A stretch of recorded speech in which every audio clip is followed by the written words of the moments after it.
ব্রিটিশরা 200 বছর এই উপমহাদেশে রাজত্ব করছে এবং মজা করে লুটছে, সব ধরনের মজা লুটছে তারা এখানে।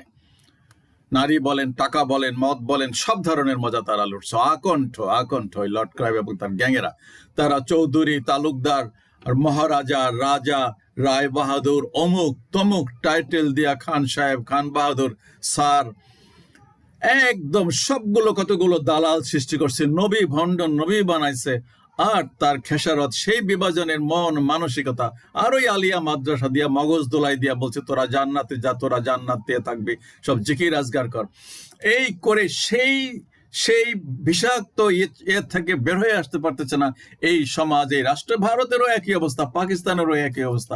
এই সাবকন্টিনেন্ট একটা গজবের সাবকন্টিনেন্ট। এটা এখানে গজব ছাড়া কোনো সভ্যতা নাই, কোনো ভদ্রতা নাই, কোনো নম্রতা নাই, কোনো নিরাপত্তা নাই, কোনো শিষ্টাচার নাই, এখানে গজব।